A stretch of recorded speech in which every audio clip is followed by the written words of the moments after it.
The Raven by Edgar Allan Poe. Once upon a midnight dreary, while I pondered, weak and weary, over many a quaint and curious volume of forgotten lore, while I nodded, nearly napping, suddenly there came a tapping, as of someone gently rapping at my chamber door. "'Tis some visitor," I muttered, tapping at my chamber door. "Only this, and nothing more." Ah, distinctly I remember it was in the bleak December, and each separate dying ember wrought its ghost upon the floor. Eagerly I wished the morrow, vainly I had tried to borrow from my books surcease of sorrow, sorrow for the lost Lenore, for the rare and radiant maiden, whom the angels name Lenore, nameless here forevermore. And the silken, sad, uncertain rustling of each purple curtain thrilled me, filled me with fantastic terrors never felt before, so that now to still the beating of my heart I stood repeating, "'Tis some visitor entreating entrance at my chamber door, some late visitor entreating entrance at my chamber door. This it is and nothing more." Presently my soul grew stronger, hesitating, then no longer, "Sir," said I, "or madam, truly your forgiveness I implore. But the fact is I was napping, and so gently you came rapping, and so faintly you came tapping at my chamber door, that I scarce was sure I heard you. Here I opened wide the door.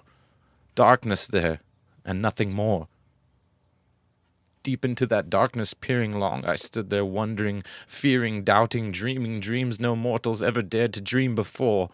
But the silence was unbroken, and the darkness gave no token, and the only word there spoken was the whispered word Lenore. This I whispered, and an echo murmured back the word Lenore. Merely this, and nothing more. Then into the chamber turning, and my soul within me burning, soon I heard again a tapping, something louder than before. "Surely," said I, "surely that is something at my window lattice. Let me see then what thereat is, and this mystery explore. Let my heart be still a moment, and this mystery explore. 'Tis thy wind and nothing more."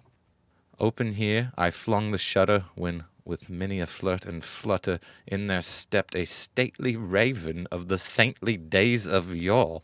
Not the least obeisance made he, not an instant stopped or stayed he, but, with mine of lord or lady, perched above my chamber door, perched above a bust of Pallas, just above my chamber door, perched and sat, and nothing more.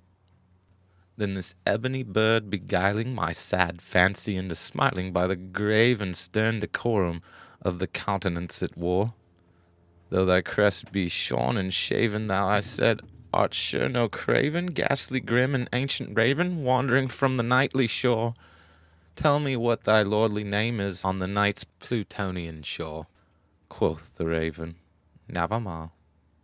Much I marveled this ungainly fowl to hear discourse so plainly, though it answer little meaning, little relevancy bore, for we cannot help agreeing that no sublunary being ever yet was blessed with seeing bird above his chamber door, bird a beast upon the sculptured bust above his chamber door, with such name as Nevermore.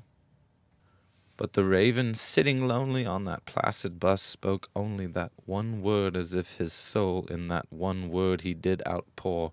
Nothing farther than he uttered, not a feather than he fluttered, till I scarcely more than muttered, "Other friends have flown before.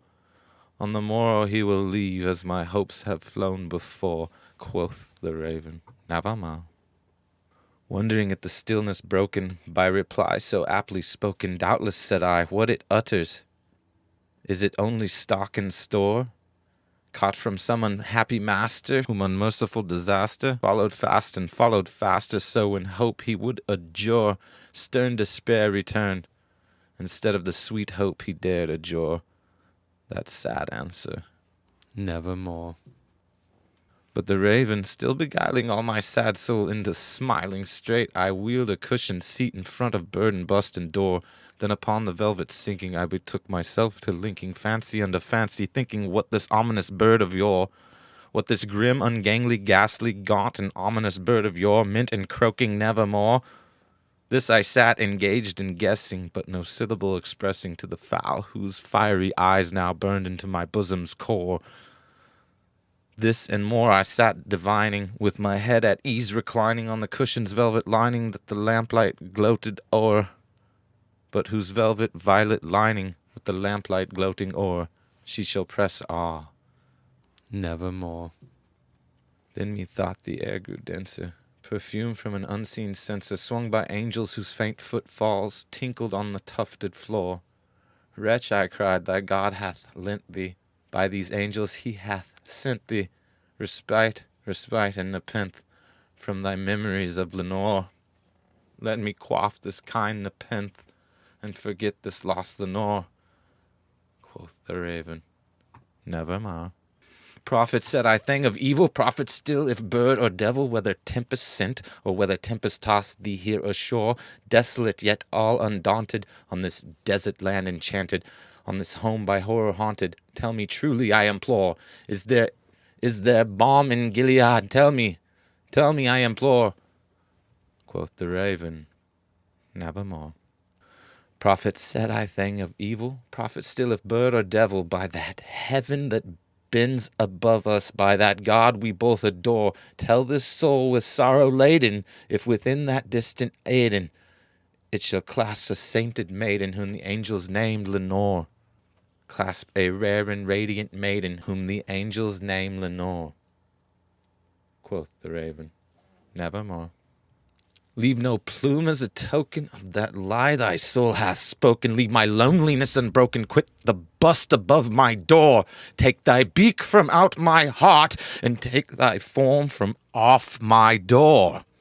Quoth the raven, nevermore. And the raven never flitting, still is sitting on the pallid bust of Pallas just above my chamber door. And his eyes have all the seeming of a demon's that is dreaming, and the lamplight o'er him streaming throws his shadow on the floor. And my soul from out that shadow that lies floating on the floor shall be lifted nevermore.